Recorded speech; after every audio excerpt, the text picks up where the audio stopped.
Crimes passionnels, disparitions inquiétantes ou machinations diaboliques, percer les secrets des faits divers les plus marquants et plonger au cœur des affaires les plus étonnantes de l'histoire judiciaire. La découverte de la vérité ne tient parfois qu'à un fil. Bienvenue dans Chroniques criminelles. Dans cet épisode spécial Halloween, l'affaire Jordan Leniza. À l'occasion d'Halloween, je vous propose de plonger au cœur d'une véritable maison de l'horreur avec une affaire qui a secoué une région tout entière.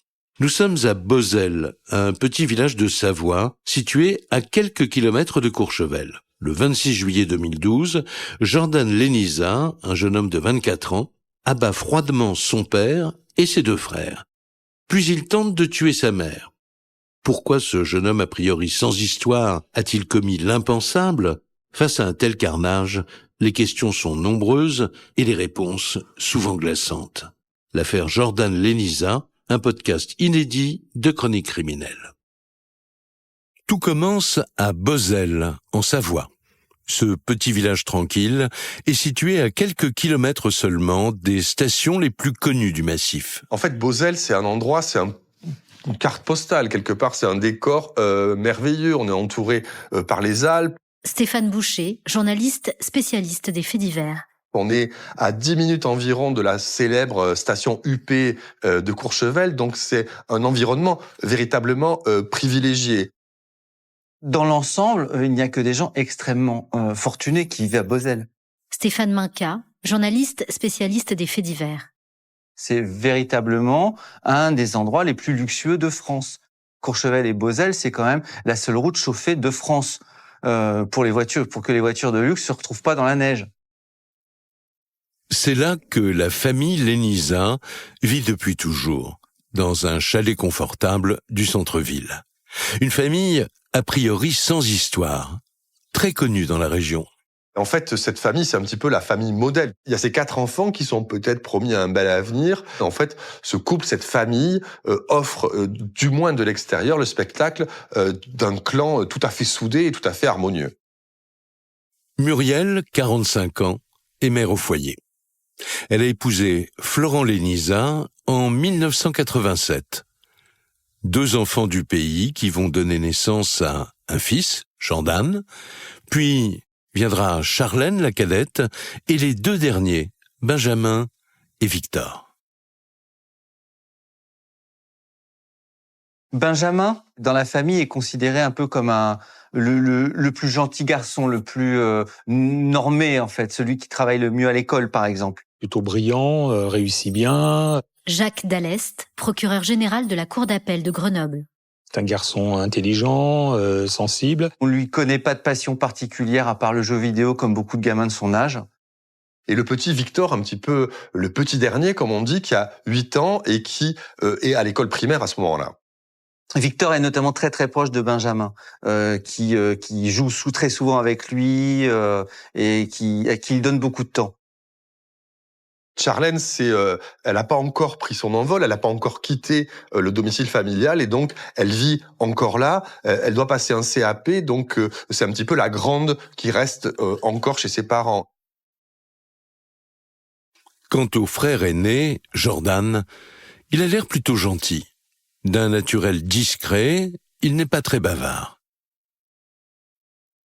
Pour tout le monde, les Leniza affichent l'image d'une famille parfaite, autour d'un couple soudé et équilibré, et surtout d'un père au destin hors du commun. Le père, c'est quelqu'un qui est d'origine modeste, qui n'a pas de diplôme et qui a pu, grâce à son intelligence, sa grosse capacité de travail, faire breveter un procédé industriel d'isolation thermique qui lui a rapporté beaucoup d'argent. Grâce à ce succès, l'entrepreneur devient une personnalité de la région. Son entreprise fait près de 4 millions d'euros de chiffre d'affaires chaque année. Et on le voit souvent au volant de voitures incroyables. En faisant fortune, en réalité, Florent réalise son rêve, c'est-à-dire celui d'avoir des véhicules de luxe. Et il va même s'offrir aux alentours de ses 40 ans une voiture pour 675 000 euros. Et donc, ce type qui vient de rien, qui est vraiment un self-made man, comme on dit en anglais, a tout réussi. Et en fait, il offre de l'extérieur quand même le spectacle de quelqu'un à qui la vie a souri quelque part. Cette fortune amassée au fil des années permet à Florent, le père, d'assurer un train de vie plus que confortable à ses 4 enfants et à sa femme. La riche famille Lénisa a tout pour couler des jours heureux. Alors, comment ce bonheur a-t-il pu voler en éclats? Et surtout, d'une manière aussi violente et tragique. Pour les gendarmes, c'est une enquête compliquée qui s'annonce.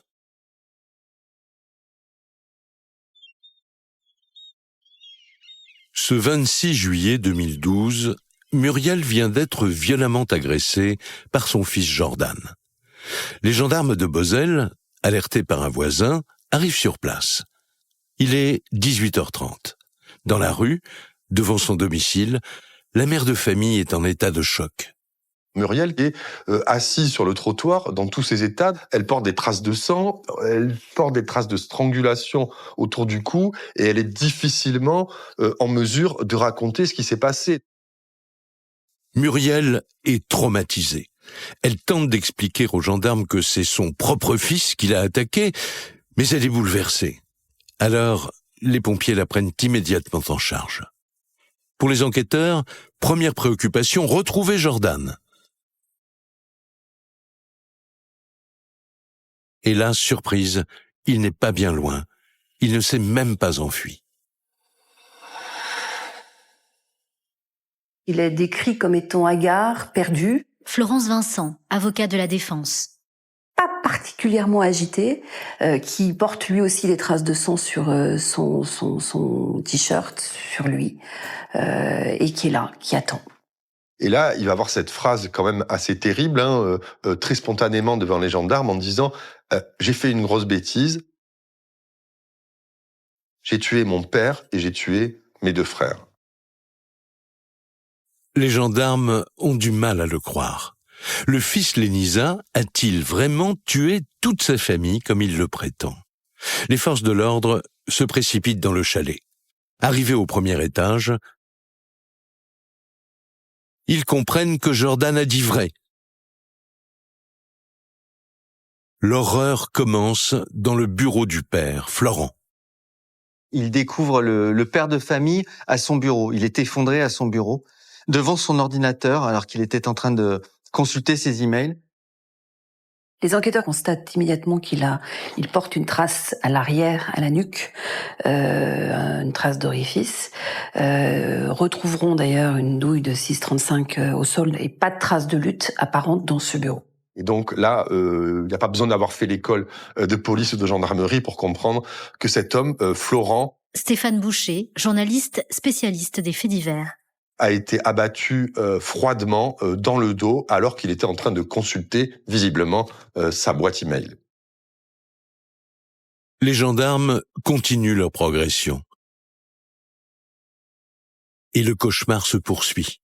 Au 2e étage de la maison, ils pénètrent dans la chambre du petit Victor, le dernier de la fratrie. Et là, on assiste à une scène terrible.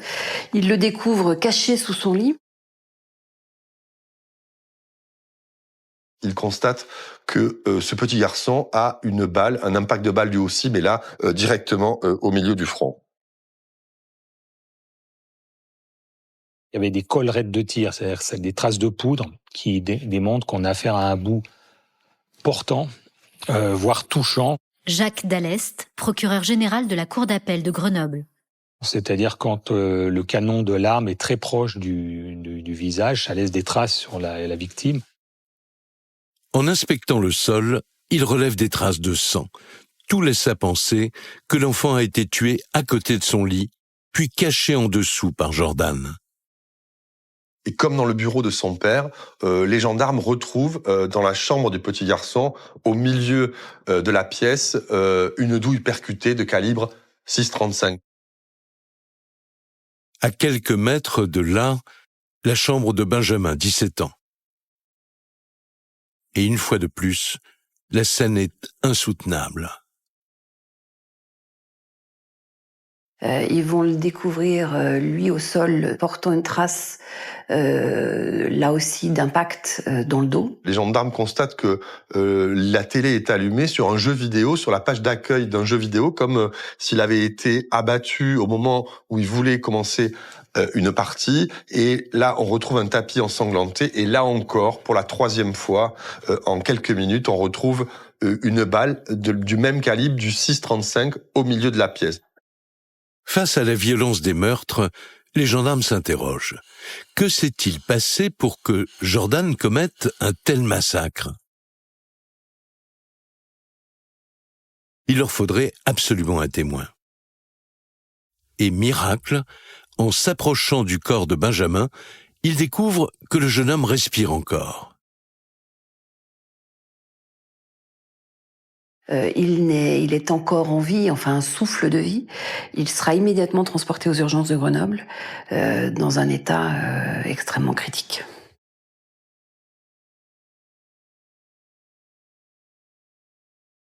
En attendant de pouvoir l'auditionner, les gendarmes questionnent Jordan, car ils veulent retrouver l'arme du triple meurtre. Jordan va spontanément leur indiquer où est l'arme du crime. Stéphane Minca, journaliste spécialiste des faits divers. En fait, Jordan va emmener les enquêteurs dans son ancienne chambre, celle qu'il habitait du temps où il était encore avec ses parents. Et il va les amener vers un placard où il y a ses anciennes peluches de quand il était petit.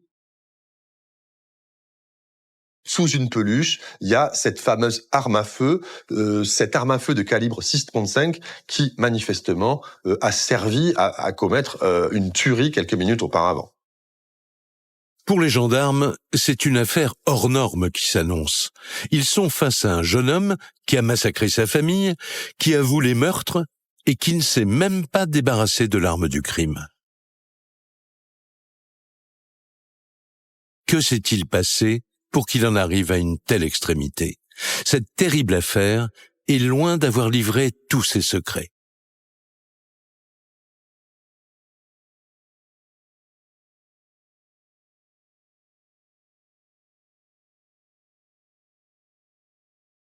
La région est sous le choc.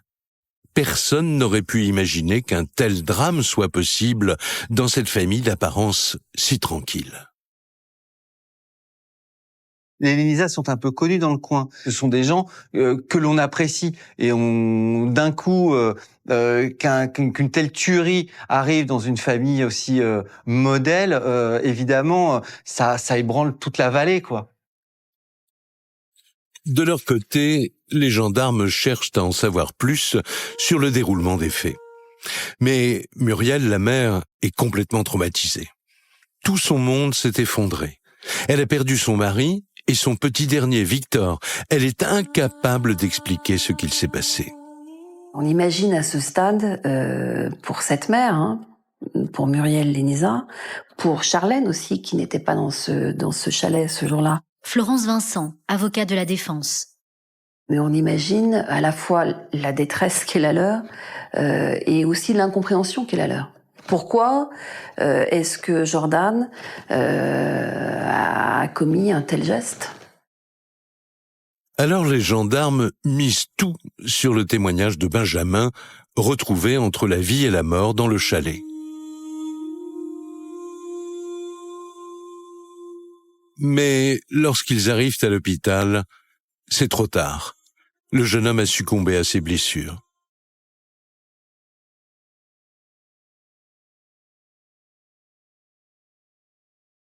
Le seul espoir de faire avancer le dossier, c'est que Jordan explique pourquoi et comment il a pu commettre ce triple meurtre. Mais le jeune homme n'est pas bavard. Alors qu'il reconnaît sans difficulté être à l'origine de la mort de son père et de ses frères, il y a une forme de réserve en tout cas, puisqu'il dira qu'il n'a pas de mémoire exacte des faits, même s'il les reconnaît. Des explications insuffisantes aux yeux des enquêteurs. Ils se demandent surtout si Jordan n'aurait pas trouvé cette excuse pour leur cacher la vérité. D'autant qu'en salle d'interrogatoire, le jeune homme est très calme. Il ne semble pas vraiment affecté par ce qui lui arrive. ce qui étonne les gendarmes.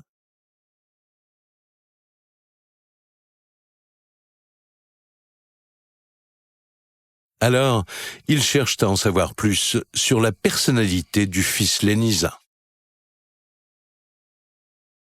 Il est décrit comme un garçon assez ouvert, sympa, souriant, drôle parfois, assez bien dans sa peau. Il a des petites copines, des amis, il a des camarades, des gens qui lui parlent. Il n'est pas isolé affectivement et psychologiquement. Rien d'inquiétant donc. Ce portrait plutôt flatteur est même confirmé par son meilleur ami. Il s'appelle Clément, il a 24 ans. Depuis 3 ans, les deux garçons sont inséparables. Ils se sont rencontrés en ligne sur un jeu en réseau. Il y avait quand même un certain charisme, c'est une personne avec qui on pouvait discuter de tout et de rien. Clément, ancien meilleur ami de Jordan. Il semblait vouloir s'intéresser assez fortement aux personnes qu'il côtoyait, en leur demandant s'ils avaient des problèmes, s'ils pouvaient les aider. A priori, une personnalité sociable, gentille et surtout très généreuse. Il m'a invité avec mon ex-compagne à partager 3 jours de nuit tout frais payé dans un parc d'attractions très connu. Ça s'est extrêmement bien passé. Où à plusieurs reprises, quand on dînait sur place, il n'a pas hésité à nous dire non, mais attendez, c'est pour moi. Il nous avait aussi offert 2 paires de lunettes de luxe. Donc c'était une personne qui était prête à donner sans qu'on lui demande. Une personne qui semblait avoir un peu le cœur sur la main, quoi. D'après ces témoignages, Jordan n'a pas du tout le profil d'un criminel. Alors pourquoi a-t-il assassiné froidement ses frères et son père ? En creusant un peu, les gendarmes découvrent un autre aspect plus inquiétant de sa personnalité. Assez rapidement, on se rend compte, en fait, que ce garçon, il s'invente un peu des histoires. Non, alors sa mère dira de lui qu'il ment, et c'est vrai qu'on voit que il se fait passer parfois pour son père, se fait passer pour un milliardaire, et comme quelqu'un qui a beaucoup d'argent. Par exemple, il va sortir dans des bars ou des boîtes de nuit et laisser la facture au nom de son père. Alors évidemment, il pouvait, son père circulant avec des voitures de sport. Jacques Dallest, procureur général de la Cour d'appel de Grenoble. Lui-même les utilisant, donnait l'illusion qu'il était riche, qu'il avait des projets extraordinaires. Il aimait afficher les photos où on le voit dans une mer bleu turquoise ou avec un gros cigare cubain, où on le voit assez costaud, au milieu de choses assez aisées comme des voitures de luxe. Et des anecdotes qui dévoilent le côté mythomane de Jordan, Clément en a bien d'autres. Alors, il m'explique que son père a 2 entreprises apparemment, et que celle qui a permis de faire fortune, il va la récupérer. Et va en rajouter au fur et à mesure en lui disant ah bah écoute Clément, dès que j'ai l'entreprise, Stéphane Minca, journaliste spécialiste des faits divers. je te filerai un poste, je te donnerai une voiture, une grosse bagnole de fonction. Je me dis que ça paraît un peu gros, donc je doute de lui, mais il n'a pas hésité à mettre en avant les photos de lui où on le voit dans un milieu aisé, à donner le nom de son père qui avait fait partie des personnes fortunées qu'on trouvait facilement sur Internet. Il avait toujours une répartie pour les personnes qui doutaient de sa fortune. Interrogée à son tour, la maman de Jordan précise que petit, il n'était déjà pas facile. Elle se souvient de ses mauvaises notes, de son insolence en classe. À la différence de ses 2 frères qui, eux, étaient de très bons élèves. Dès l'enfance, on est face à un gamin qui a pas un parcours scolaire très assidu, qui a des problèmes de comportement. On a un peu l'impression du vilain petit canard, non pas le mal-aimé de la famille, mais celui qui, pour des raisons psychologiques et d'autres, se met en marge de la famille et se pense incompris. Assez rapidement, on se rend compte que ses parents sont un peu perdus devant ce gamin. Florence Vincent, avocat de la défense. Qui donne pas satisfaction aux parents, manifestement, au plan scolaire. Il est un peu oisif, décrit comme étant un peu tir au flanc, pas très courageux. L'enquête de personnalité révèle un jeune homme au double visage. Généreux et sociable d'un côté, menteur et mythomane de l'autre. Les gendarmes sont perplexes. Reste à savoir maintenant les véritables raisons qui l'ont poussé à massacrer sa famille. Car les experts sont formels. Il n'est pas fou.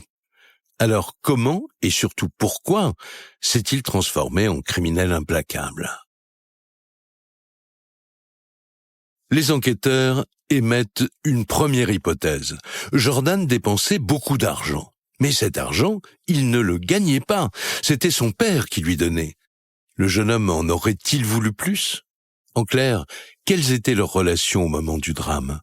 Il y a beaucoup d'exigences quand même de Florent envers son fils. Il faut se souvenir que quand même Florent est quelqu'un qui s'est fait tout seul. Stéphane Boucher, journaliste spécialiste des faits divers. C'est le contraire, je dirais, d'un fils à papa. Et finalement, il y a une sorte de fracture, de cassure qui se fait encore plus entre le père et le fils parce que Jordan ne répond pas aux attentes de son père et son père est extrêmement déçu par l'attitude de son fils. Jordan prend en grippe ce père qu'il trouve trop exigeant et qui ne lui pardonne rien. De son côté, Florent ne lâche pas prise et ses efforts finissent par payer. À 20 ans, Jordan décroche un BEP de vente. Mais leur relation ne s'arrange pas pour autant, bien au contraire. Son père, pensant bien faire, décide de l'embaucher comme commercial dans sa propre entreprise. Puis, au bout de quelques mois, la relation père-fils continue à se déliter. Il déçoit ce père. Il n'est pas à la hauteur des attentes de ce père. Et à chaque fois, on le renvoie aussi dans une forme de médiocrité, dans une forme de dénigrement. Et là, il va quitter la société. Les disputes entre le fils et le père se multiplient. Jordan déteste et jalouse tout ce que représente Florent, sa position sociale, sa fortune, sa réussite, son train de vie. Le jeune homme ne supporte plus de vivre au chalet familial. Alors un jour, il décide de prendre son indépendance, mais problème, il n'en a pas les moyens. Il va prendre un studio à 300 mètres du chalet de ses parents. Et là encore, il est incapable de subvenir à ses propres besoins. Et donc, c'est encore les parents qui, chaque mois, paient le loyer de l'appartement et qui le mettent sous perfusion financière permanente. L'éloignement du foyer familial marque un tournant dans sa vie. Jordan s'isole et sombre dans un univers virtuel. Il se coupe de ses parents, il se coupe un peu de la société en se plongeant dans les jeux vidéo qui le mobilisaient pratiquement jour et nuit les derniers temps, au point où il n'arrivait même plus à s'alimenter, comme si il était dans une coupure presque spatio-temporelle avec son environnement. C'est souvent des jeux où il y a des bons et des méchants, des gens qu'on détruit, qu'on anéantit. Pour les gendarmes, les mauvaises relations entre Jordan et son père pourraient expliquer son geste fatal.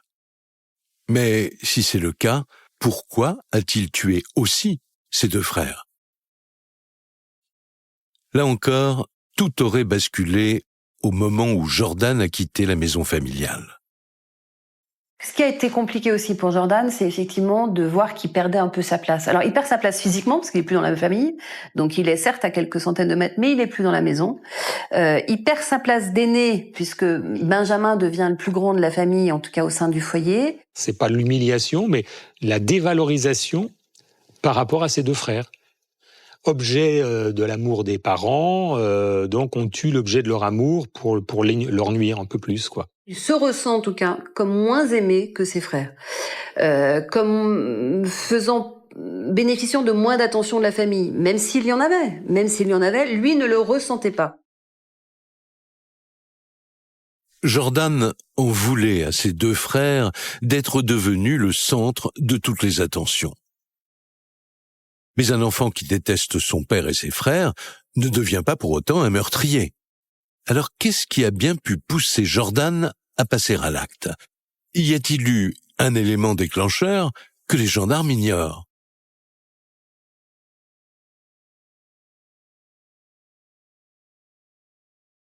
Pour le savoir, les enquêteurs s'intéressent aux semaines qui ont précédé le drame du 26 juillet. Et pour cela, ils entendent de nouveau Muriel, la mère de famille.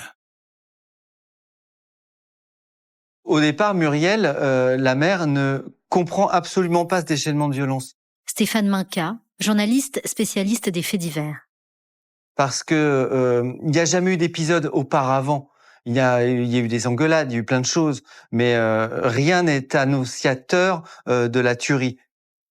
Pourtant, un événement raconté par Muriel retient toute leur attention. En juillet 2012, quelques jours avant les faits, le père avait posé un ultimatum à son fils. Florent, le père, après des années à avoir mis son fils sous perfusion, à l'avoir assisté, décide que à partir du 31 août, il lui coupera les vivres, c'est-à-dire qu'il cessera de payer le loyer de son appartement, qu'il va vendre sa voiture et qu'à compter de ce jour-là, Jordan sera tenu de se débrouiller avec ses propres moyens. Autrement dit, juste avant le drame, Jordan apprend que son père ne lui donnera plus d'argent. Fini donc la belle vie, tout frais payé.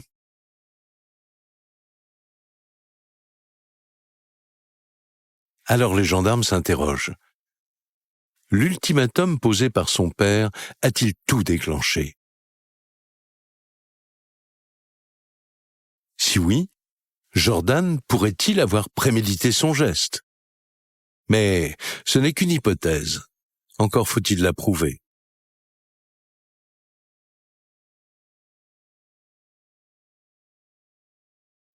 À la gendarmerie, la garde à vue se poursuit.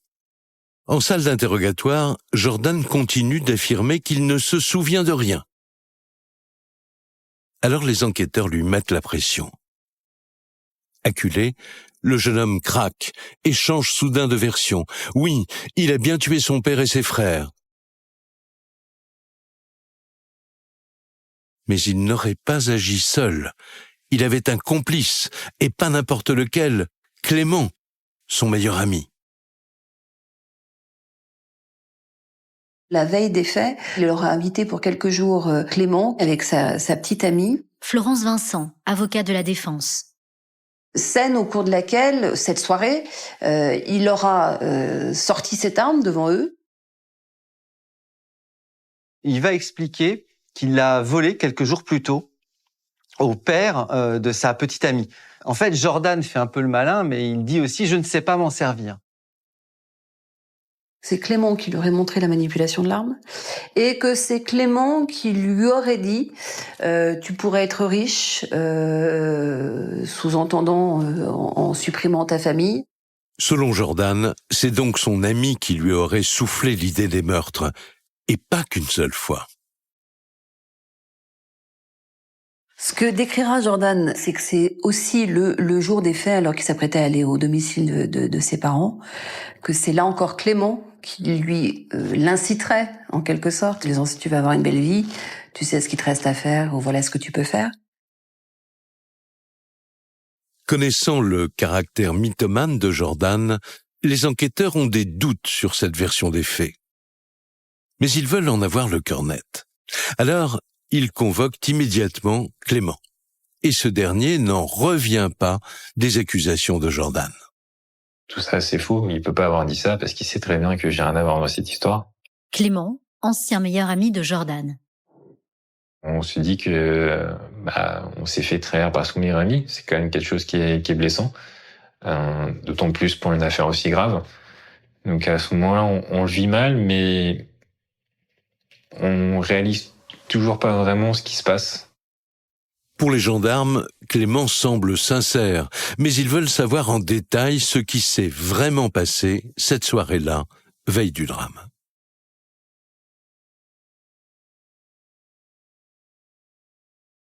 Après le dîner, Jordan nous raconte qu'il a une idée en tête, qui est de tuer les membres de sa famille. Pour ça, il sort une arme qui semblait être factice parce que c'est une arme vraiment toute petite. Et à ce moment-là, il commence à nous mimer ce qu'il veut faire en disant je vais prendre un oreiller pour étouffer le bruit. Je vais y arriver, je vais mettre une balle dans la tête à mon père, une balle dans la tête à ma mère, etc. Jordan, d'ailleurs, en rajoute dans les détails sordides, en disant, par exemple, je finirai en mettant le feu à la baraque. Comme ça, il y aura plus de preuves, en réalité. Au moment où il mime les faits, il pleure de rire de ce qu'il raconte. Et c'est ce qui fait qu'à ce moment-là, on se dit que c'est pas possible, il est pas sérieux. Alors, qui dit vrai? Jordan ou Clément? Pour le découvrir, les gendarmes n'ont qu'une seule solution, confronter les deux amis. Et là, coup de théâtre.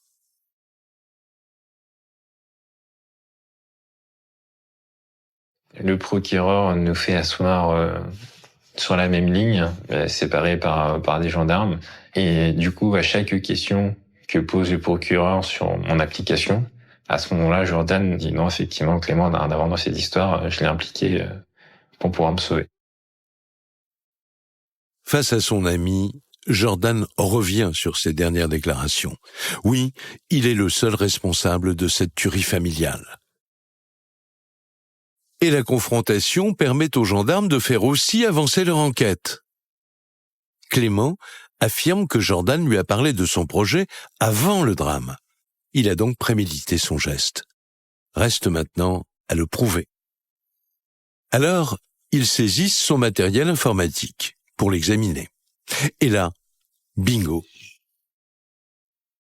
C'est au moment de la fouille de l'ordinateur de Jordan, et notamment de son historique de recherche Internet, comme on dit, que la préméditation semble évidente. On va découvrir que la veille des faits, la veille de la tuerie, Stéphane Boucher, journaliste spécialiste des faits divers. il a fait des recherches quand même qui posent question. Qu'est-ce qu'on peut faire quand toute sa famille est morte? Plus glaçant encore, il y a cette phrase « Est-ce qu'on meurt d'une balle dans la tête ?» Et à partir de là, l'hypothèse d'une préméditation méthodique de ces crimes, évidemment, s'impose tout à fait naturellement. Pour les enquêteurs, c'est clair. Ils n'ont pas affaire à un acte de folie passagère, mais bel et bien à des assassinats méticuleusement préparés. Confronté aux preuves qui s'accumulent, Jordan peine à maintenir sa version. Après des heures de garde à vue et d'interrogatoire, il lâche prise. Et voici comment, d'après lui, les faits se seraient déroulés.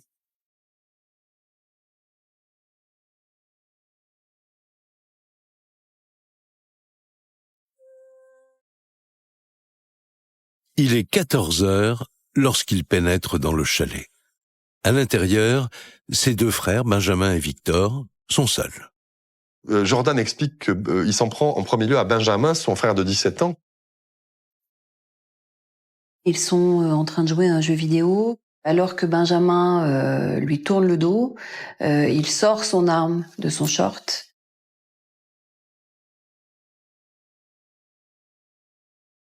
Lui tire dessus assez froidement. Il le laisse pour mort, il n'est pas encore mort, mais il décédera plus tard. Ce qu'il décrira de la suite de cette scène est tout aussi effroyable. C'est-à-dire qu'il dit que Victor assiste à cette scène où il tue Benjamin, qu'effrayé par le bruit de ses détonations, il va se réfugier dans sa chambre, que Jordan lui court après, l'attrape, lui tire une balle là, en pleine tête, en lui adressant un « je t'aime », et qu'ensuite, il cachera ce corps sous le lit. La spirale meurtrière ne s'arrête pas là.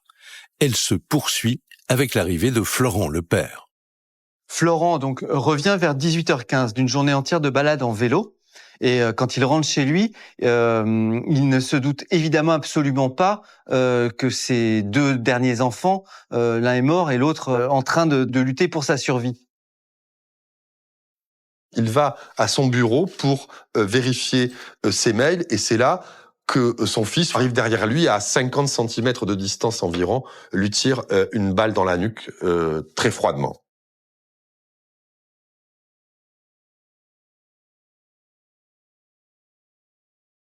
Mais alors, pourquoi a-t-il épargné sa mère après ce déferlement de violence ? Il dira qu'il ne l'a frappée que pour qu'elle ne soit pas confrontée à l'horreur de ces scènes. Florence Vincent, avocat de la défense. Et qu'elle ne monte pas dans les étages, donc c'est pour ça qu'il l'attrape violemment et qu'il la frappe, mais qu'à aucun moment il n'a jamais voulu lui donner la mort.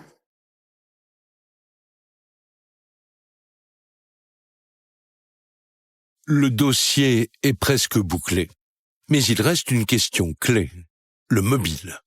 Muriel, la mère de famille, et sa fille Charlène en sont certaines. Jordan a tué son père et ses frères pour toucher l'héritage. Mais il réfute en bloc cette accusation. Jordan a toujours nié avoir tué son père pour l'argent. En tout cas, c'est pas un mobile pour comprendre ce dossier. Et considérer, ne voir ce dossier que par le prisme de l'argent, avec l'idée d'un héritage, etc., c'est passer à côté de tout ce que a pu vivre Jordan et de tout ce qu'il ressentait au fond de lui. Pourtant, là encore, les enquêteurs disposent d'éléments convaincants. D'après le témoignage de Clément, Jordan lui avait aussi parlé d'héritage la veille du drame. Il nous évoque effectivement la possibilité de rédiger un faux testament pour lui mettre bénéficiaire du capital décès de sa famille. Clément, ancien meilleur ami de Jordan. Il nous dit que demain il va tuer toute sa famille et qu'il va empocher 130 millions d'héritage. On n'y croit absolument pas. Alors, a-t-il massacré sa famille pour l'argent ? Ce sera aux jurés de trancher. Jordan est renvoyé aux assises le 5 octobre 2015 pour assassinat et tentative d'assassinat, c'est-à-dire meurtre avec préméditation. Et il encourt la perpétuité.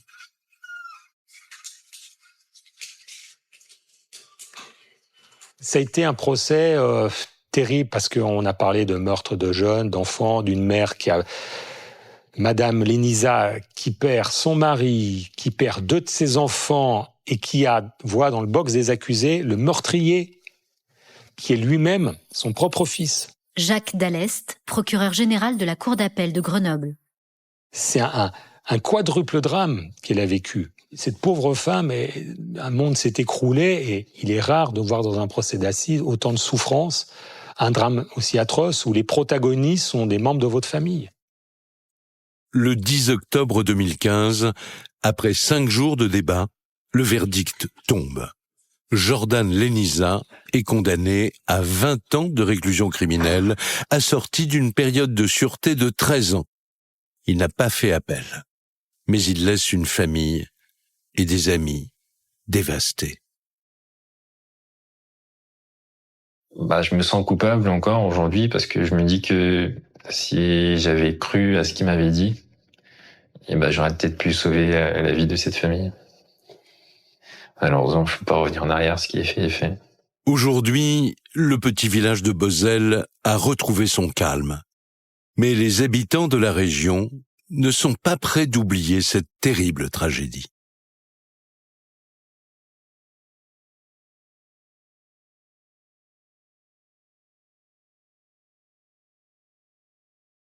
Vous venez d'écouter Chronique criminelle.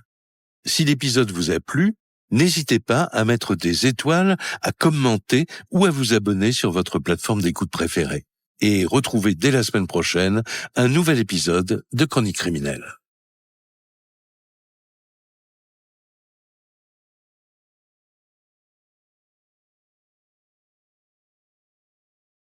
Crime passionnel, disparitions inquiétantes ou machinations diaboliques, percer les secrets des faits divers les plus marquants et plonger au cœur des affaires les plus étonnantes de l'histoire judiciaire.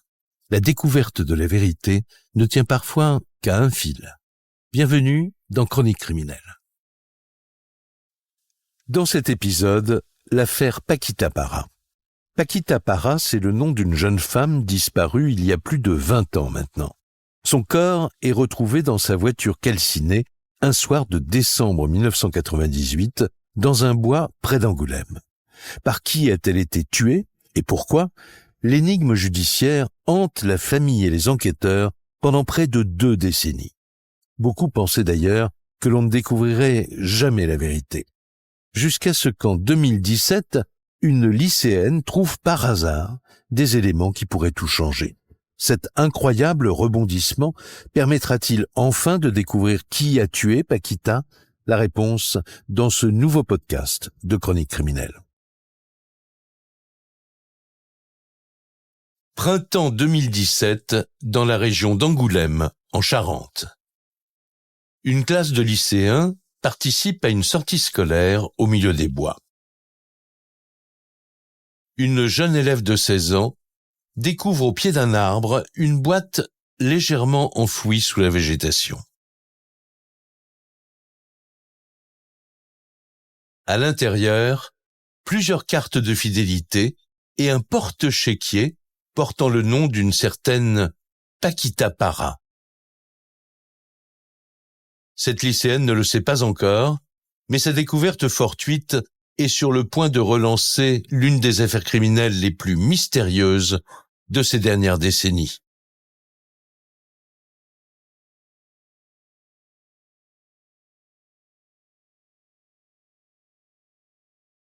Tout commence 20 ans plus tôt, en 1998, à 15 km de là. Villebois-la-Valette est réputée pour son église et pour son château. L'une des plus belles localités des Charentes. Villebois-la-Valette, c'est un petit endroit très calme, très paisible, un petit village vraiment dans la nature, à quelques kilomètres d'Angoulême. Lucille Martin, journaliste police-justice. En fait, l'ambiance de ce village, c'est tout le monde se connaît, il y a très peu d'habitants. Des gens qui se connaissent, Jean-François Barré, journaliste à la Charente Libre.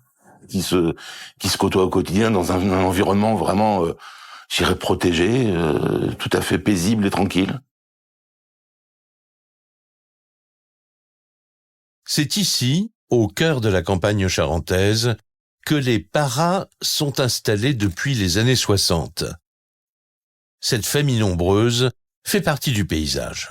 La famille Parra est assez connue à Villebois-la-Valette parce que déjà c'est une famille de 6 enfants d'origine espagnole, andalouse plus particulièrement. C'est 5 frères et puis Paquita, la petite sœur, la petite dernière. Christine Maz, avocate des parties civiles.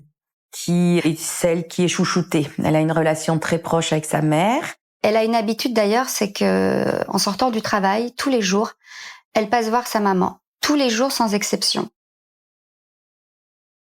Francesca Parra, surnommée Paquita, est la seule fille de la famille. Sa joie de vivre fait le bonheur de Carmen, sa mère.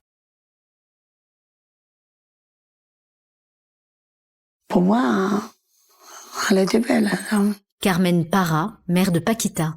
Vive et gracieuse, il riait tout le temps. Ses frères, ils étaient fous avec elle, à tous.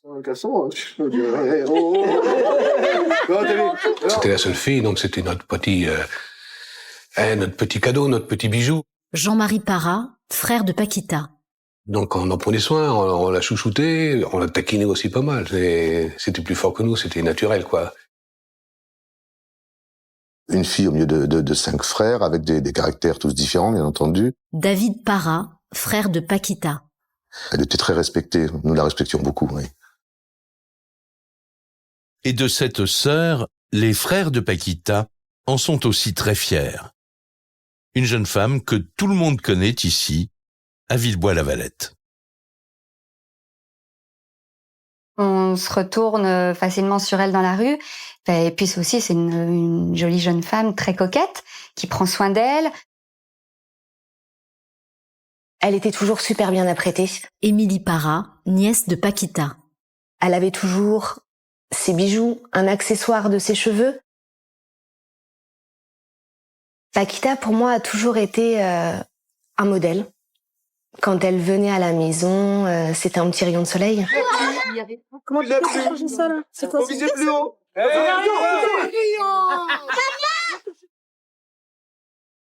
À tout juste 30 ans, Paquita vit seule, ici, rue de l'Église, en plein centre du village. Voilà plusieurs années qu'elle travaille à côté d'Angoulême. Elle est employée dans la base logistique d'une grande surface. Elle avait un emploi stable où elle était reconnue. Le seul manque au tableau, c'était sa vie privée. On sentait bien qu'elle avait la fibre maternelle et on voyait vraiment qu'elle avait envie d'un bébé. Il voulait un enfant à tout prix. Mais écoute, tu vas trouver quelqu'un, bien, et tu auras un enfant, comme tout le monde. Depuis quelques mois, Paquita entretient bien une relation avec un certain Patrick, l'un de ses collègues de travail, mais qu'elle n'imagine pas comme le futur père de ses enfants. Il s'entendait bien, lui était calme, posé. Franchement, c'était le mec qu'on aurait aimé avoir comme beau-frère. Mais voilà, elle a un stade à 30 ans où elle n'a pas encore rencontré la personne avec qui elle pourra construire une vie de famille. Une grande famille qui l'entoure et des projets plein la tête, en particulier celui de devenir un jour maman. Ainsi va l'existence de Paquita Parra, une jeune femme insouciante à qui l'avenir devait sourire. Jusqu'au 3 décembre 1998.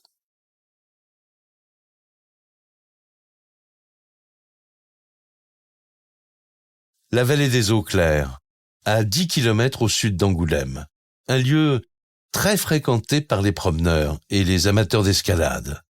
Mais à la nuit tombée, tout est désert.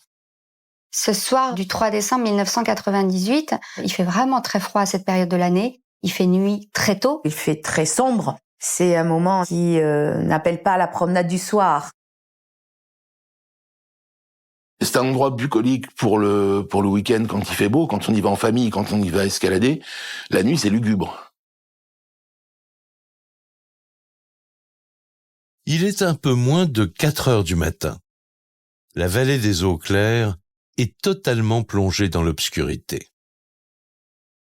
C'est une patrouille de gendarmes qui descend, comme ça pour jeter un œil, par routine, qui en arrivant dans la vallée, découvre sur le parking une voiture calcinée, encore chaude, encore fumante.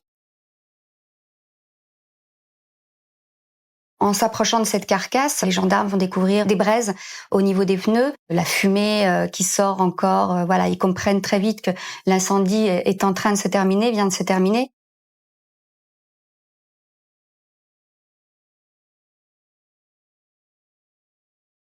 L'incendie a été rapide et très violent.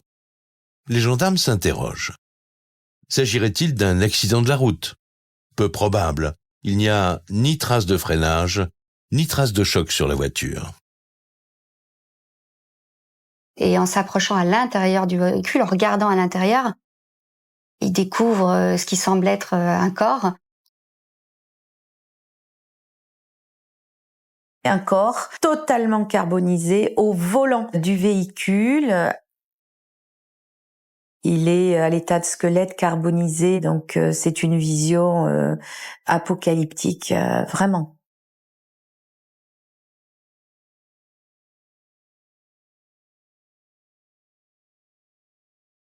En pleine nuit, impossible pour les gendarmes d'identifier ce corps. Mais d'après leur toute première constatation, cet incendie serait d'origine criminelle. Le pare-brise semble avoir été découpé, enlevé et déposé, peut-être pour accélérer la combustion, peut-être pour s'assurer que la voiture brûle entièrement.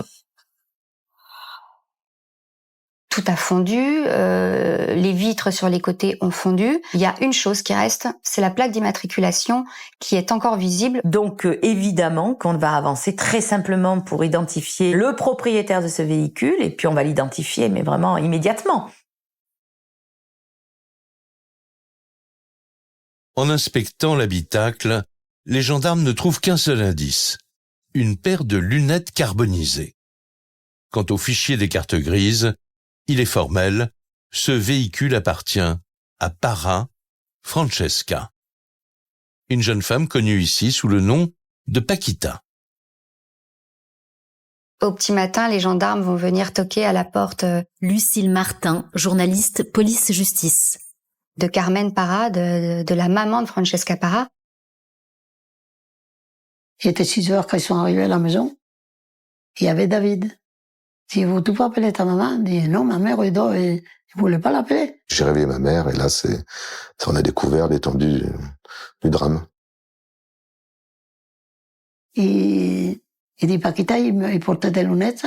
Je dis, oui. Il me montre les lunettes à Paquita. Ah, je dis, c'est ma fille. Mais brûlée. Pour la famille, c'est le choc.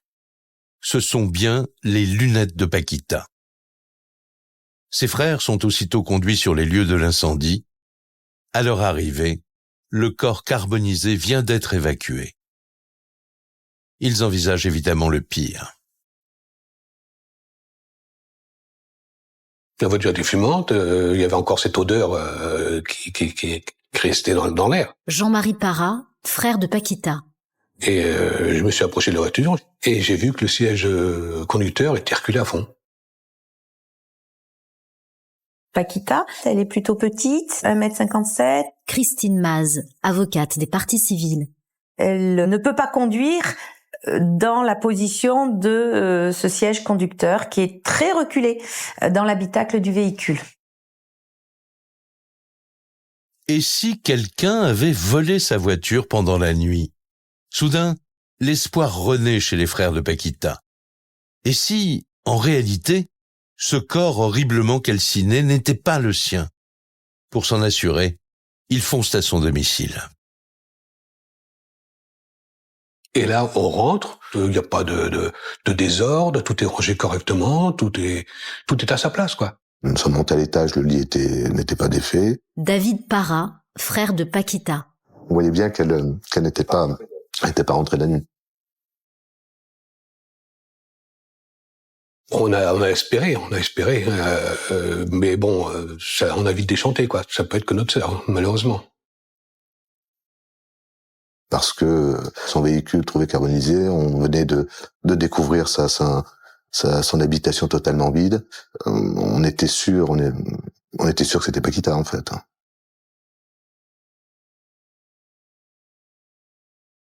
Pour la famille, il n'y a plus de place pour le doute. D'autant que les gendarmes l'établissent très vite, grâce au relevé d'empreintes dentaires, le corps retrouvé aux eaux claires est bien celui de Paquita. J'espère toujours, mais à sortir de la gendarmerie. Carmen Parra, mère de Paquita. Je me rappelle de ça parce que là, je me l'ai à crier. Et je arrivais à crier à la maison. Alors là, pour la famille, c'est le coup de massue et on sent que leur vie ne sera plus jamais la même. Il y a toute une partie d'eux qui est morte avec Paquita. Le soir venu, il faut encore annoncer la terrible nouvelle à Émilie, cette nièce de 13 ans qui adorait Paquita et qui l'admirait tant. Mon père est venu me voir dans la chambre. Émilie Parra, nièce de Paquita. Il s'est assis. Et puis il m'a dit que Paquita était partie, que Paquita était morte, que voilà, il m'avait fait du mal. Donc je savais que voilà, on avait fait du mal à ma tante. C'était On vous a demandé si on voulait voir le corps de Paquita. C'est normal, faut qu'on voie notre sœur. Quel que soit son état, faut qu'on la voie. Et c'est une chose qui est très dure à voir. Très, très dure. Mais on était conscients que c'était notre sœur, il fallait le faire.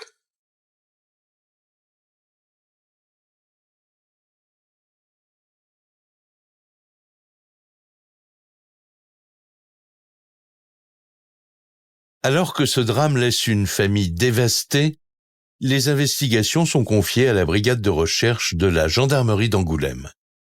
Première priorité, pour ces enquêteurs aguerris, expertiser la voiture afin de comprendre comment elle a été incendiée. Évidemment, tout ce qui est lié à la combustion sera analysé et des traces d'hydrocarbures seront objectivées par les experts. En fait, la voiture a été remplie de papier avec des allumettes, on y a mis le feu. Et en plus de ça, on va découvrir qu'il y a eu un apport de carburant d'essence. Tout a été mis en œuvre Jean-François Barré, journaliste à la Charente Libre. pour ne laisser aucune trace. Et ça a fonctionné très bien. Il faudra donc des expertises plus approfondies pour espérer trouver d'autres indices. Alors les gendarmes attendent beaucoup de l'autopsie. Un corps calciné dont l'examen fait définitivement basculer cette enquête. Et ces analyses vont nous apprendre quelque chose d'important. C'est l'analyse des poumons, en fait, qui va déterminer qu'il n'y a pas de traces de suie dans ces poumons. Ce qui veut dire que la jeune femme n'a pas respiré dans l'incendie. Et si elle n'a pas respiré dans l'incendie, ça voulait dire qu'elle était déjà morte. Donc elle a été tuée avant d'être incendiée.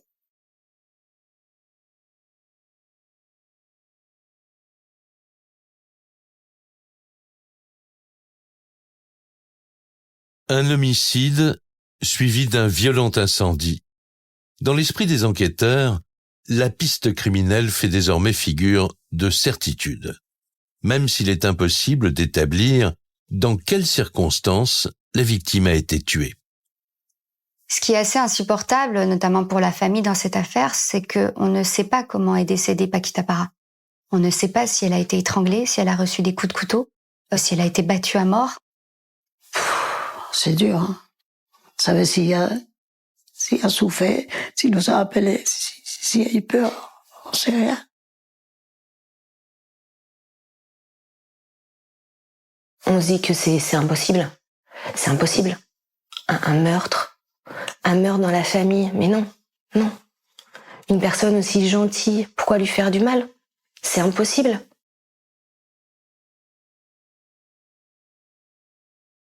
Peu ou pas d'indices et aucun témoin de l'incendie. Les gendarmes le savent, leur enquête s'annonce difficile.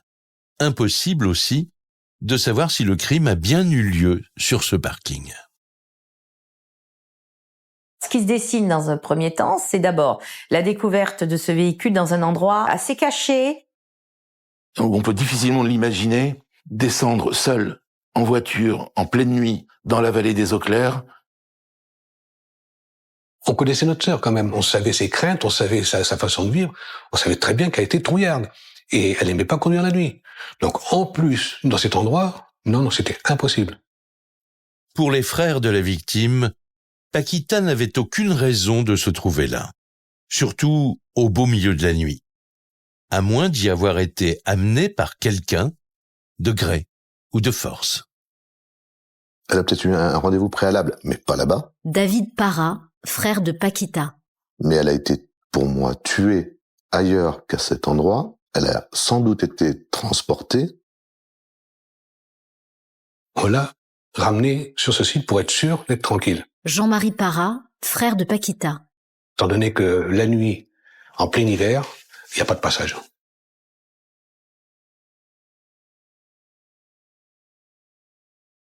Du côté de la famille comme des enquêteurs, les interrogations sont nombreuses. Paquita a-t-elle été kidnappée avant d'être assassinée? Et surtout, qui a bien pu s'en prendre à elle? Ce meurtre sème la consternation à Villebois-Lavalette. Quand les habitants apprennent la mort de Paquita Parra, Lucille Martin, journaliste police-justice. c'est un véritable coup de tonnerre dans ce village. C'est la stupeur, même dans le secteur, même dans tout ce département. On a rarement vu un crime aussi violent.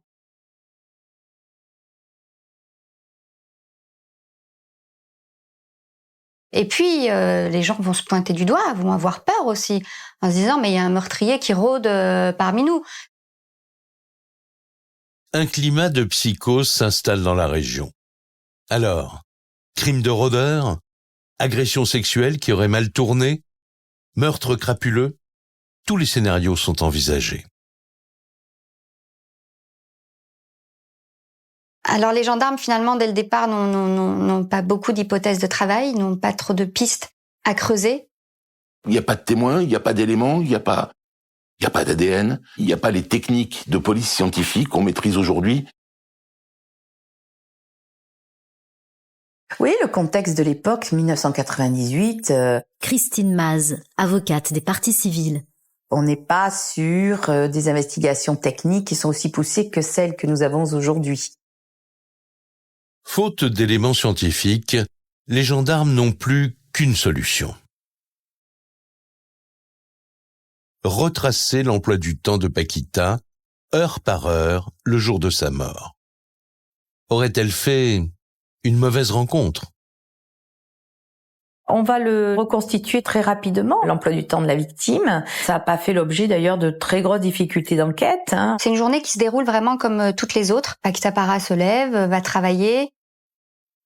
Elle quitte son travail à 17h30, normal. Un détail près, c'est que Paquita Parra avait toujours cette habitude de passer voir sa maman, tous les soirs après le travail. Ce jour-là, elle n'y va pas. Pourquoi Paquita n'est-elle pas venue voir sa mère ? Les enquêteurs obtiennent alors une information qui pourrait tout expliquer. Ce jeudi 3 décembre 98, la victime s'est rendue directement après son travail à la gendarmerie de Villebois-Lavalette. Et elle demande à être entendue dans une histoire de chèque volé, qu'elle a déclaré volé quelques mois avant, donc le mois de décembre où nous sommes. Cet élément-là est très, très, très important. Elle va voir les gendarmes le jour où elle va mourir.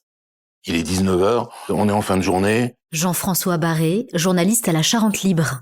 Ça n'arrange personne apparemment. Et puis, non, il peut pas la recevoir parce que le rendez-vous est prévu, le samedi. Or, d'après le gendarme de permanence, cette jeune femme paraissait agitée. Elle a même insisté pour être auditionnée à propos de son vol de chéquier. Apparemment, elle aurait dit aux gendarmes, samedi sera trop tard. Donc je pense qu'elle voulait traiter cette chose-là au plus vite possible de manière à avoir la paix.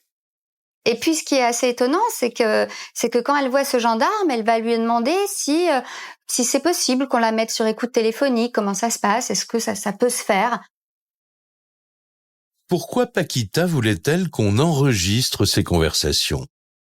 Se sentait-elle menacée ? Aurait-on pu la sauver ? Ces révélations font l'effet d'une douche froide sur sa famille. Ça nous fait tout bizarre. Comment on ne demande pas à être placé sous écoute comme ça du jour au lendemain pour un oui ou pour un non. C'est quand même quelque chose qui doit être très grave. Une femme qui arrive, dont ils connaissent l'identité, qui vient avec ce genre de propos, qu'elle laisse repartir et qu'elle soit assassinée, on la retrouve morte dans la nuit. Et là, parce que si une personne n'a pas voulu prendre le temps d'écouter la Paquita, on ne saura pas.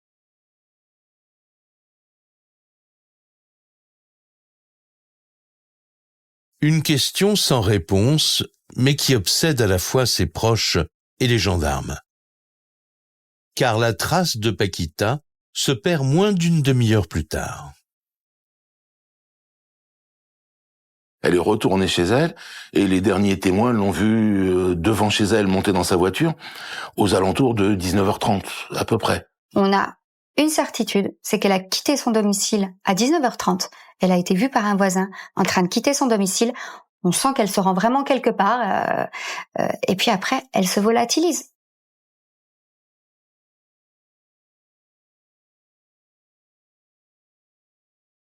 Paquita avait-elle un rendez-vous en lien avec son histoire de chéquier ?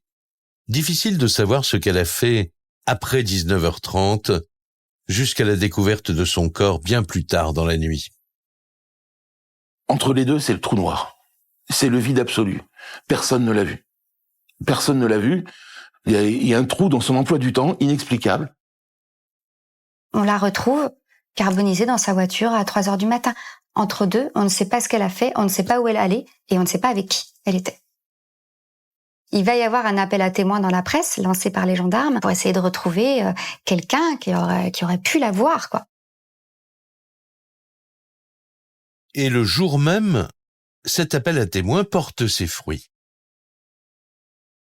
Un automobiliste contacte la gendarmerie. Le soir des faits, il a justement traversé la vallée des Eaux Claires.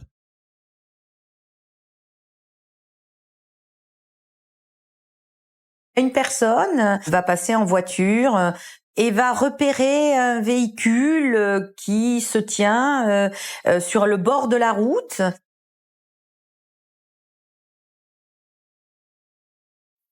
Au moment de croiser la voiture qui était stationnée, il a vu une silhouette, ce qu'il a identifié comme une femme brune qui baisse la tête à son passage. D'après ce témoin, aucune confusion possible. C'est bien Paquita, la victime, qu'il a croisée cette nuit-là sur les coups de 22 heures. Il reconnaît la photo du journal. Il est à 100% sûr de lui. Il se rappelle même qu'elle a regardé la voiture arriver, comme si elle cherchait à savoir si c'était la voiture qu'elle attendait. Et quand elle a vu que c'était pas la voiture qu'elle attendait, Lucille Martin, journaliste police-justice. elle a tourné sa tête comme s'il fallait pas qu'on la voie. Le problème, c'est que personne ne peut imaginer Paquita attendre seule dans sa voiture. Ce témoignage soulève de nouvelles interrogations parmi les enquêteurs. Qui Paquita attendait-elle sur ce parking ? Pourquoi semblait-elle vouloir se cacher ? Et ce n'est pas tout. Un autre témoin dit avoir vu des flammes dans la vallée vers 23 heures. Ce serait donc ici, entre 22 et 23 heures, que tout s'est joué. Le meurtre, puis l'incendie. Si Paquita a bien été tuée sur place, reste à savoir avec qui elle avait rendez-vous. Mais en tout cas, la personne avec qui elle a été, elle le connaissait très bien. Jean-Marie Parra, frère de Paquita. Qui ne serait pas déplacé le soir, en plein hiver, pour un oui ou pour un non. Donc non, je pense très sincèrement. Émilie Parra, nièce de Paquita. C'était quelqu'un qu'elle connaissait bien et que forcément on connaît.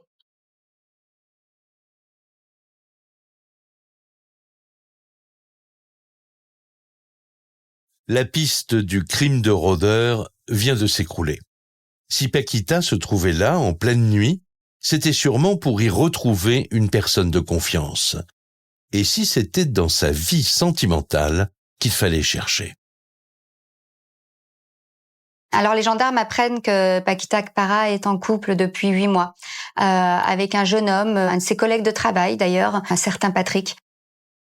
C'est quelqu'un qui est avec elle depuis un certain temps. C'est le petit ami officiel de Paquita avec qui ça semble pas trop mal se passer. Patrick est donc convoqué comme témoin. Et face aux enquêteurs, il se montre sincèrement effondré par la mort de Paquita, sa petite amie. Le garçon est sympathique, il est footballeur, il passe beaucoup de temps au sport, aux entraînements de foot. C'est un garçon qui joue au foot. Jean-François Barré, journaliste à la Charente Libre. Ce sera d'ailleurs son alibi pour le soir du meurtre. En fait, on a du mal à imaginer que ça puisse, lui, être le meurtrier parce que, tout simplement, il avait aucune raison de tuer Paquita. Pas de mobile et un solide alibi. L'actuel petit ami de Paquita est mis hors de cause. Reste qu'en interrogeant plus en détail les proches de la victime, les gendarmes se retrouvent devant une autre hypothèse. Mais finalement, grâce à la famille, grâce aux frères de Paquita, ils vont se rendre compte que dans l'entourage de Paquita, il y a une personne sur laquelle il faut se poser des questions. C'est l'ex-petite amie de Paquita Parra. Ce précédent compagnon s'appelle Christophe. Il a 31 ans. Et contrairement à Patrick, il n'a jamais fait l'unanimité au sein de la famille Parra. Alors Christophe, c'est un artiste peintre qui vit encore chez ses parents. En fait, ses parents ont une belle maison et lui a aménagé un atelier de peinture juste à côté. Il était, pour moi, il venait d'une autre planète. Il venait d'une autre planète. Cheveux longs, un peu rock'n'roll, blouson en cuir, beau gosse, plutôt beau gosse. Et c'est tout à fait le genre de garçon qu'aime Paquita. Paquita est un peu attirée par les bad boys. Cet artiste peintre a partagé la vie de Paquita pendant plus de 3 ans. Une relation dont les gendarmes comprennent qu'elle a été très fusionnelle. C'était clairement de la passion. Quand on avait des repas, ils étaient enlacés et tout. Ça a été même un petit peu gênant parce que on n'a pas l'habitude de ça dans la famille. C'est-à-dire qu'en fait, c'est quelqu'un qui faisait tout pour qu'on ne l'aime pas. David Parra, frère de Paquita. Qui avait des propos assez violents et qui se faisait détester dès qu'il arrivait dans un endroit. Au fil des auditions, c'est un drôle de portrait qui se dessine de Christophe, celui d'un provocateur qui adorait par-dessus tout s'afficher au bras de Paquita. Ça le valorisait, voilà. Il était heureux d'être avec Paqui parce que c'était une belle femme, et quand ils allaient dans des soirées, tout ça, ils se vantaient d'avoir la plus belle femme. Christophe a un comportement avec elle assez particulier dans le sens où c'est un petit peu sa chose. Elle m'appartient, elle est à moi. Christophe, Christine Maz, avocate des parties civiles, est un homme terriblement passionnel avec elle.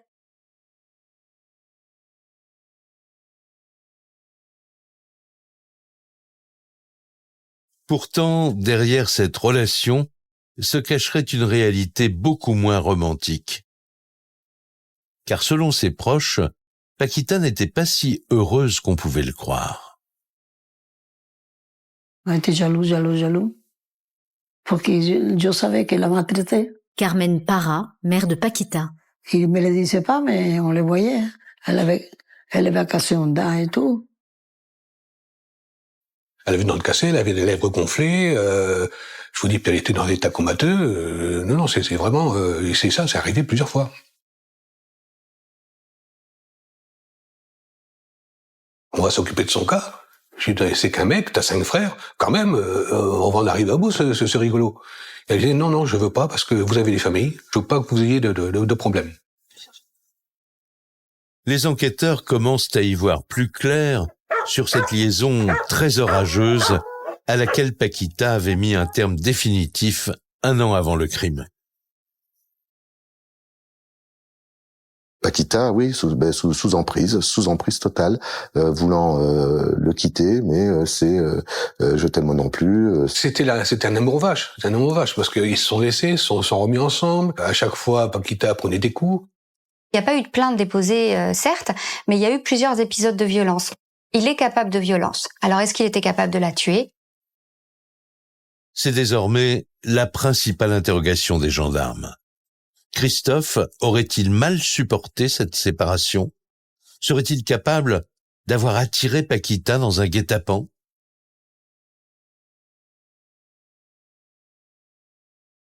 Alors qu'un mobile commence à se dessiner, ils isolent de nouveaux indices en examinant la voiture calcinée. Une découverte qui pourrait s'avérer décisive dans cette affaire.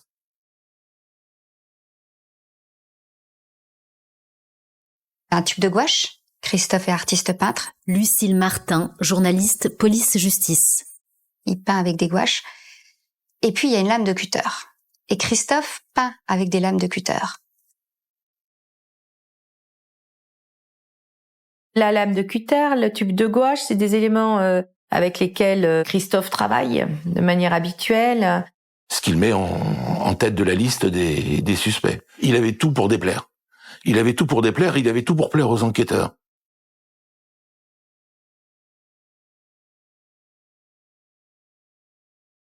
Ce ne sont pas des preuves, mais de simples indices. Pourtant, le 28 septembre 1999, Christophe est placé en garde à vue. 11 mois après le crime, les gendarmes espèrent beaucoup de ces éléments nouveaux. Sauf que le suspect est décidé à se défendre. Il va surtout clamer son innocence et tout de suite, il va dire qu'il a rien à voir dans cette affaire-là, qu'il avait aucune raison de tuer Paquita, qu'il la revoyait plus depuis janvier. Il parle de sa relation avec Paquita. qui était pour lui de l'histoire ancienne. Il dit qu'il a tourné la page, qu'il fait d'autres choses. Cette relation était terminée depuis plusieurs mois, depuis janvier 1998.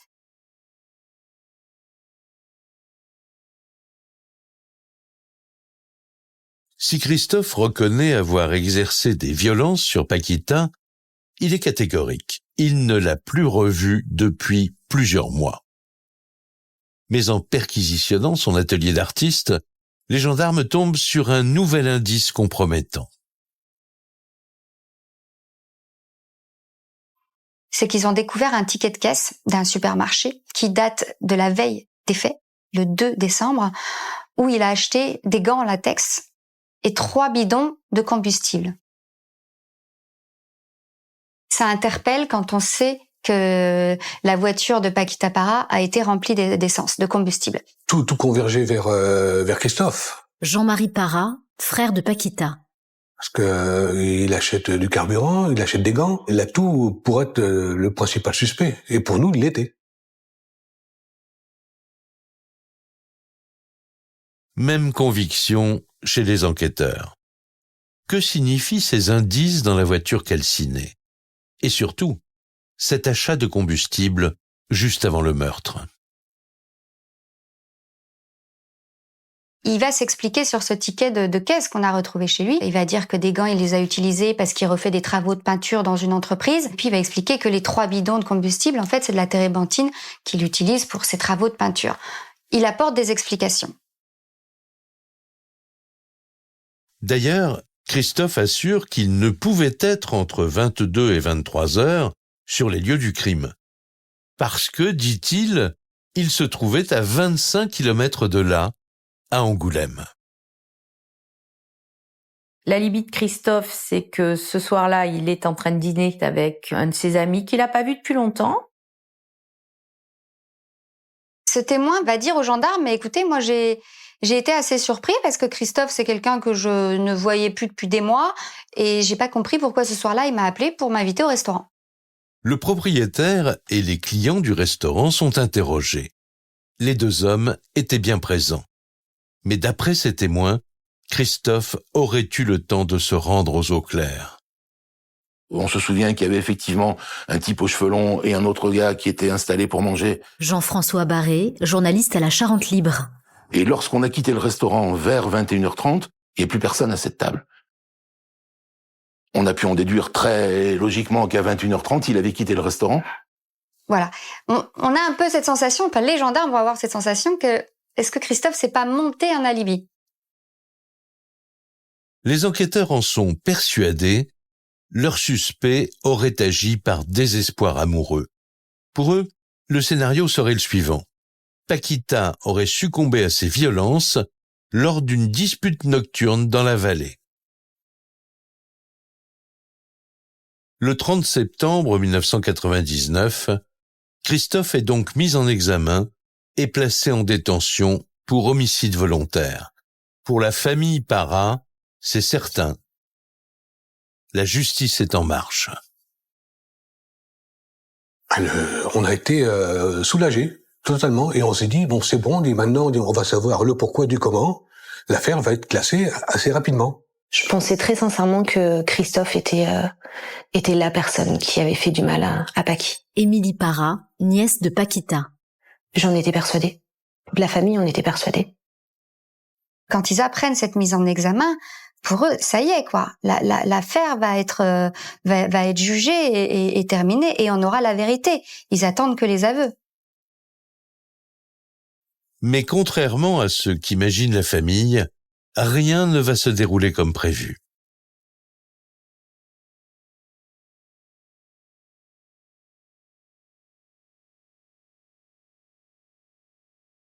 Depuis sa cellule, Christophe clame toujours son innocence.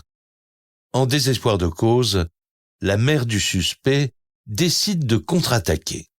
Elle fait appel à un détective privé, et pas n'importe lequel. Roger Marc Moreau, l'un des spécialistes en France de la contre-enquête criminelle. Elle était très angoissée parce que... Roger Marc Moreau, criminaliste. elle était absolument certaine de la totale innocence de son fils. On le décrit comme marginal, mais c'est un garçon qui... C'était pas un voyou d'Angoulême, ce n'est pas un délinquant chevronné. C'est un artiste. C'était pas le genre idéal. En revanche, ça faisait le coupable idéal.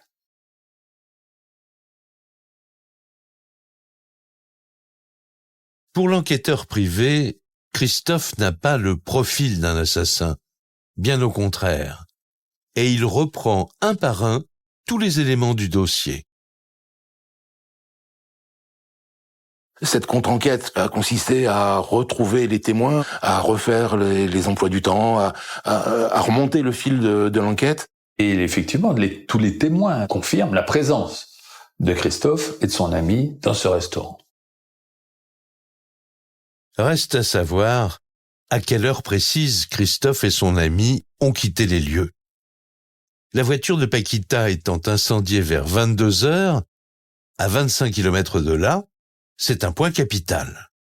Or, ces témoins ne sont plus aussi affirmatifs. Ils ont pu croire, à tort, que les deux amis étaient partis dès 21h30. La confusion vient du fait de cette table libérée. La table n'était pas débarrassée, mais elle était vide. La table n'était pas débarrassée, disent-ils. Il y avait encore un briquet. Donc rien n'indiquait qu'ils avaient quitté le restaurant. Ils étaient peut-être simplement aux toilettes. Et par conséquent, ça ne tenait pas. Ils sont bien restés jusqu'à la fermeture du restaurant. Et si Christophe avait tout simplement dit la vérité? En se plongeant dans le dossier d'instruction, son avocat et le détective font une découverte encore plus surprenante. Le juge a fait appel à un procédé très en vogue à l'époque, aux États-Unis. 1998, c'est un peu l'explosion du profiling, des profilers. Lucille Martin, journaliste police-justice. Donc le juge d'instruction va avoir cette idée-là, c'est de soumettre le profil de Christophe à une psychocriminologue. Sa mission, c'est d'examiner les faits et à partir des faits, des témoignages, dessiner le profil psychologique d'un suspect. Une mission à caractère expérimental. Cette profileuse entre en jeu au beau milieu de l'enquête, c'est-à-dire bien avant l'arrestation du suspect. Les enquêteurs misent beaucoup sur ses conclusions. Je précise quand même que cette psychocriminologue s'est simplement entretenue avec les gendarmes par téléphone et n'a jamais rencontré Christophe. Elle l'a jamais rencontré, elle ne connaît pas la famille, elle ne connaît pas la victime, elle ne connaît pas son histoire, sauf la vision qu'elle peut en avoir à travers le dossier. C'est un travail de dossier. Et lorsqu'ils vont faire intervenir comme arme suprême cette psychocriminologue, elle rend une expertise complètement hallucinante. Elle va dire, c'est un psychopathe, c'est lui l'assassin. Pour l'avocat de Christophe, c'est la stupéfaction. D'autant que cette psychologue a joué un rôle encore plus central. C'est écrit noir sur blanc sur les procès-verbaux. Et où elle est allée au-delà vraiment de ses attributions, c'est qu'elle a continué à intervenir pendant la garde à vue. Donc par téléphone, parce qu'elle est à Paris, eux ils sont à Angoulême, donc c'est elle qui va diriger toute la garde à vue. Et ça, c'est quelque chose d'interdit. La psychologue aurait orienté le cours de l'enquête, ce qui est formellement proscrit par la loi. Alors que la famille de Paquita pensait tenir le coupable, tout est remis en question à cause de ce dysfonctionnement judiciaire. Donc là, si vous voulez, l'avocat de la défense va monter au créneau et ça va être terrible pour cette enquête, ça va être terrible. On va démolir avec l'avocat complètement la crédibilité de cette expertise psychocriminologique. Dire c'est de la justice rendue dans le marc de café. C'est irrationnel, ça ne veut rien dire, ça n'a aucune valeur. 2 ans après la mort de Paquita, pour sa famille, c'est le scénario catastrophe. Cour d'appel de Bordeaux, septembre 2000. Le couperet tombe. L'avocat de Christophe obtient non seulement l'annulation de sa garde à vue, mais aussi le dessaisissement du juge d'Angoulême en charge du dossier Paquita. Voilà toute l'enquête réduite à néant. La garde à vue n'existant plus, Jean-François Barré, journaliste à la Charente Libre. tout ce qui peut être l'extrapolation de la garde à vue a été annulé de fait. C'est-à-dire qu'on n'a plus les PV de constat de perquisition du domicile de Christophe. On n'a plus tout ça. Ses premières auditions, ce qu'il a pu raconter aux gendarmes, tout ça, on l'a plus. Du point de vue judiciaire, tous les indices recueillis contre Christophe n'existent plus. Résultat, il est remis en liberté après 12 mois de prison. Pour les gendarmes aussi, le désaveu est cinglant. Il pouvait difficilement arriver quelque chose de pire dans ce dossier. Et c'est un coup de serpe. On se retrouvait avec un dossier vidé de sa substance. C'est un fiasco judiciaire. C'est un fiasco judiciaire. Christine Maz, avocate des parties civiles. C'est un naufrage procédural qui va entraîner des catastrophes humaines. En avril 2002, 4 ans après les faits, Christophe est officiellement mis hors de cause par la justice. 100 000 € d'indemnité lui sont même accordés pour détention abusive. Pour la famille Parra, tout s'effondre. On est complètement abattu. On s'est battu pourquoi? Jean-Marie Parra, frère de Paquita. Le seul suspect, il le libère. On fait quoi? C'est comme si on nous tuait Paquita une deuxième fois. Les victimes, c'est celles qui sont là, les frères, la maman, qui ont été abandonnées par la justice. Puisque la justice nous avait abandonnés. David Parra, frère de Paquita. On ne pouvait pas, de notre côté, abandonner notre sœur, non. Il fallait continuer. C'est un combat. Sous la pression de la famille, les investigations reprennent. Mais le dossier Paquita Parra reste désespérément vide. En 2010, c'est l'ultime coup de grâce. La justice referme l'enquête par un non-lieu, faute de preuves ou de nouvelles pistes. Et un non-lieu, c'est terrible parce qu'un non-lieu, ça arrête toutes les investigations. On clôt une affaire sans avoir la réponse. Et c'est pas imaginable, en fait. On peut pas laisser un meurtre comme ça, irrésolu. On est complètement dégoûté de la justice. On sait plus quoi faire, ni se voit à qui. Et dans ce cas-là, si la justice n'est pas capable de faire le travail, qu'est-ce qu'on fait? La mort de Paquita Parra restera-t-elle à jamais impunie? Le ou les coupables échapperont-ils à la justice? Pour réouvrir un jour l'enquête, la loi est formelle. Il faut que de nouveaux éléments apparaissent. Et en 2017, l'inimaginable finit par se produire.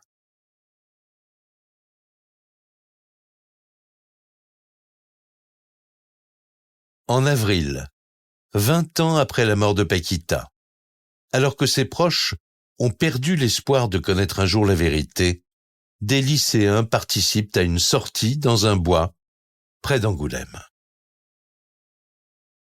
Et il se trouve qu'un prof d'art plastique dit à ses élèves, allez chercher dans les bois tout ce qui peut vous inspirer pour effectuer un travail.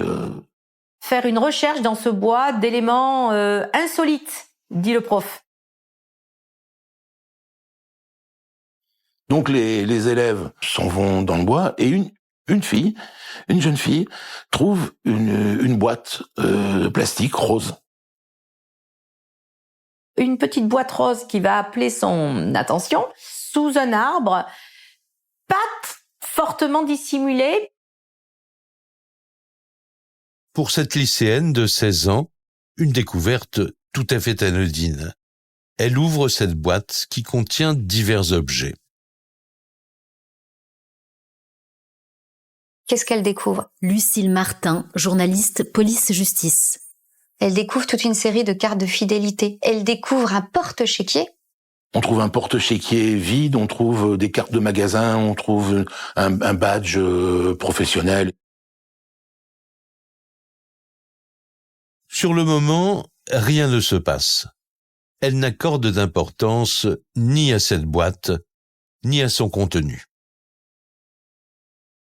Personne n'exploite vraiment ce truc, on jette un œil là-dessus. Et la jeune fille reprend la boîte et la ramène chez elle.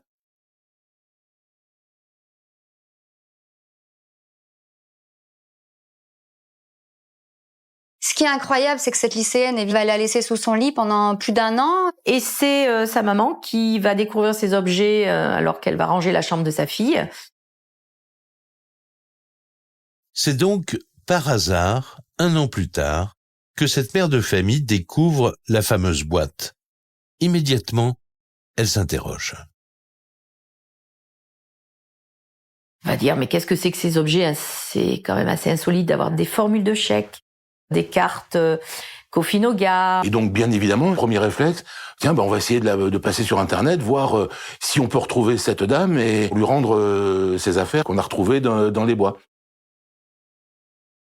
Cette personne s'appelle Para, Francesca.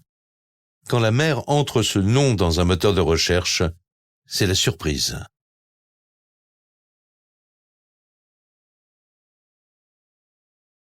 Tout de suite, elle va se rendre compte que c'est des objets appartenant à une jeune femme qui a été tuée il y a 20 ans.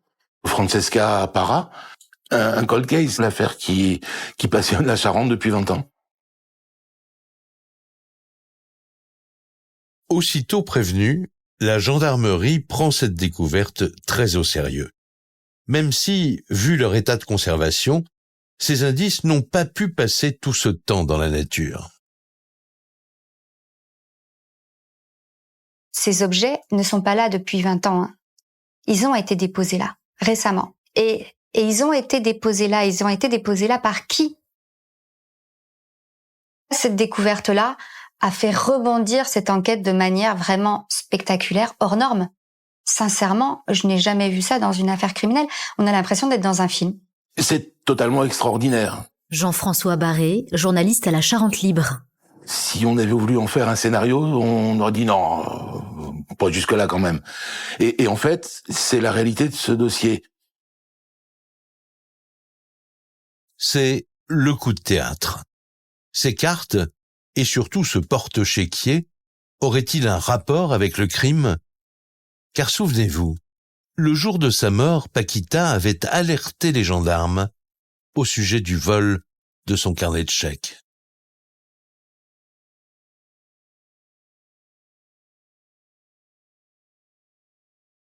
Pour ses frères, pour toute sa famille, c'est un véritable tremblement de terre.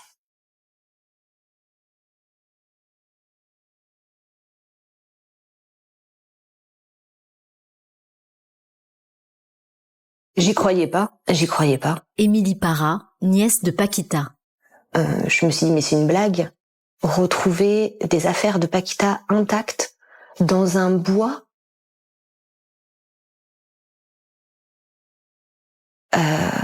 C'est fou. C'est fou.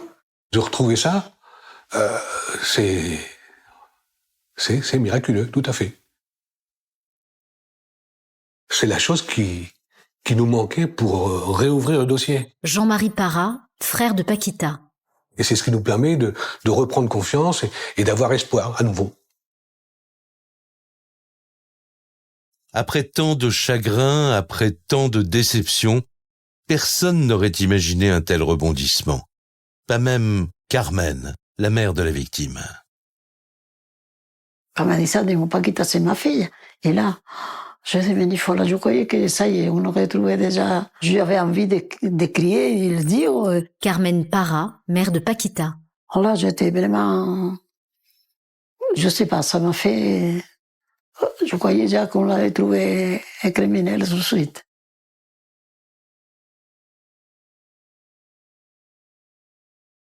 Qui a conservé ces précieux indices? Un témoin?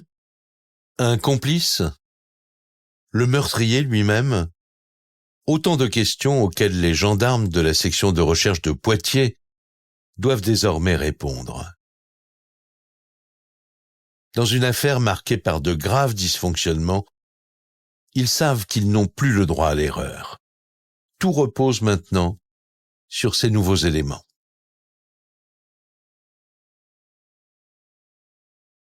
Investigation, ADN, expertise technique. Christine Maz, avocate des parties civiles. Vous imaginez bien que ça fait l'objet vraiment d'investigations très, très fortes. Beaucoup de choses ont changé en 20 ans. Il y a de nouvelles technologies. Certaines choses peuvent peut-être plus apparaître aujourd'hui qu'on aurait pu voir il y a 20 ans. Donc j'ai véritablement bon espoir. Les gendarmes reprennent donc à zéro l'ensemble de cette enquête. Depuis l'incendie de la voiture jusqu'à ces indices providentiels qu'ils veulent faire parler coûte que coûte. Grâce au progrès de la science, les membres de la famille Parra peuvent espérer de nouveau obtenir la vérité. Ils misent beaucoup sur ces expertises ADN.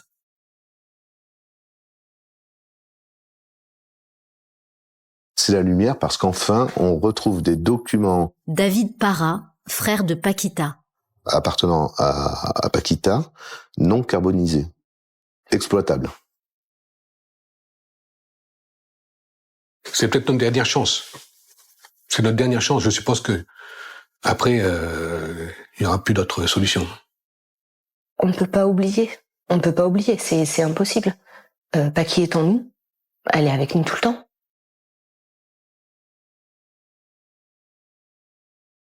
Elle est plus là aujourd'hui. On nous l'a pris. Mais oui, elle est là. Bien sûr qu'elle est là.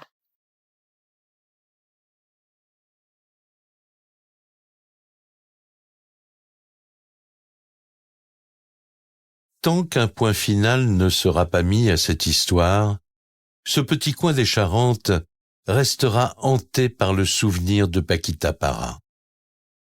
Sa famille, elle, n'attend plus qu'une seule chose: percer enfin les secrets de la vallée des eaux claires. On va rien nous changer, on ne les ramènera pas. Mais bon, au moins savoir pourquoi.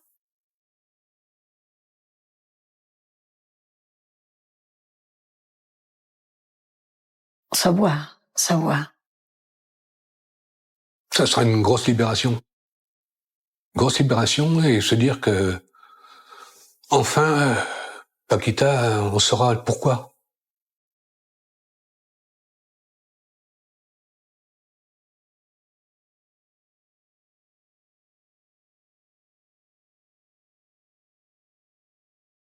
Vous venez d'écouter Chronique criminelle. Si l'épisode vous a plu, n'hésitez pas à mettre des étoiles, à commenter ou à vous abonner sur votre plateforme d'écoute préférée. Et retrouvez dès la semaine prochaine un nouvel épisode de Chronique criminelle.